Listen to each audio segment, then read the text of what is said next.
बापरे, आज म्हणजे आपल्या मंचाची परिस्थिती ही महायुतीसारखीच झालेली आहे.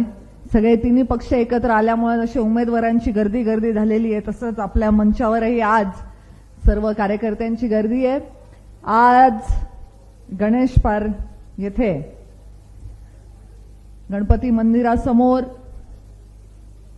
दर इलेक्शनमध्ये जशी आपली परंपरेने सभा होत असते त्या सभेच्या माध्यमातून आज विधानसभेचे भारतीय जनता पार्टी, शिवसेना, राष्ट्रवादी, रिपाई आठवले गट आणि मित्रपक्ष यांचे अधिकृत उमेदवार धनंजयजी मुंडे यांच्या प्रचारानिमित्त मंचावर उपस्थित आपल्या सर्वांच्या लाडक्या आणि तुमचा खूप आग्रह होता, तुमची मनातली खूप सुप्त इच्छा होती की देशाच्या राजकारणात न जाता राज्याच्याच राजकारणात राहिल्या पाहिजेत, म्हणून लोकसभेचा वळसा घालून परत विधान परिषदेवर तुमच्या इच्छेने आलेल्या आपल्या सगळ्यांच्या लाडक्या पंकजाताई आत्ता बोलत असताना थोड्या वेळामध्ये, परंतु लोकसभेपासून ते आत्ताच्या निवडणुकीपर्यंत काय काय घटक समोर आले ह्याचा लेखाजोखा मांडणारे सन्माननीय संजय भाऊ दौंड, सन्माननीय मंच म्हणते, आता सर्वांची नावं घेत नाही,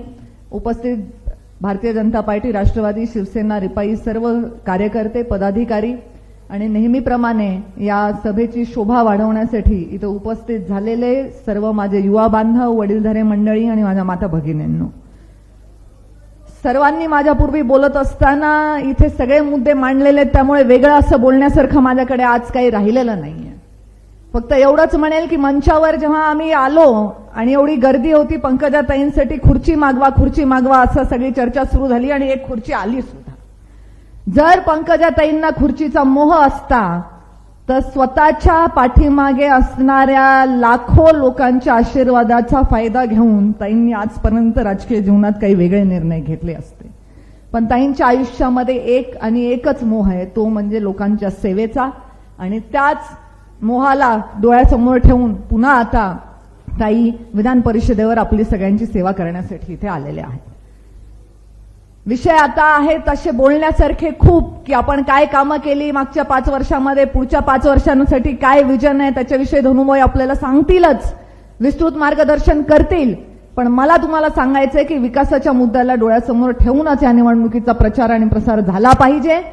आपण सगळे कार्यकर्ते डिफेन्सिव्ह मोडमध्ये का आहात हेच माझ्या लक्षात येत नाही. तुम्हीच का होऊन म्हणताय स्वतःहून की जातीवाचक प्रचार उभी करू नका, हे करू नका. विरोधकांचे मुद्दे तुम्ही बोलायचे नाहीये, तुम्ही केवळ आणि केवळ विकासाच्या मुद्द्यावर ही निवडणूक घेऊन जा, विजय निश्चितच आपला होईल, एवढं तुम्हाला सगळ्यांना या निमित्ताने मला कळकळीने सांगायचंय.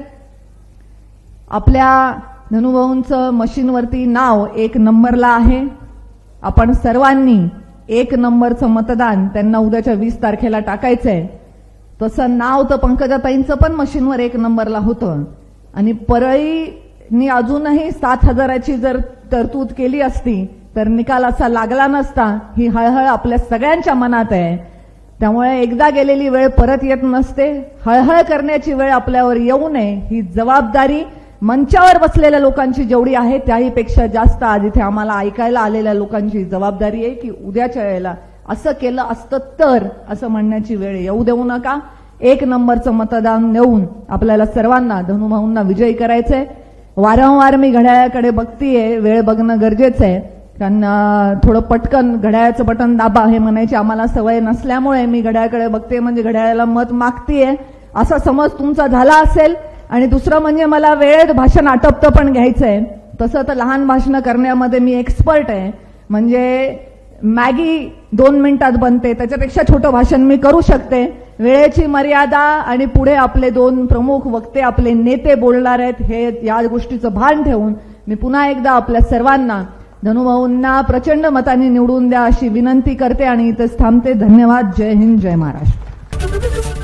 एबीपी माझा, उघडा डोळे बघा नीट.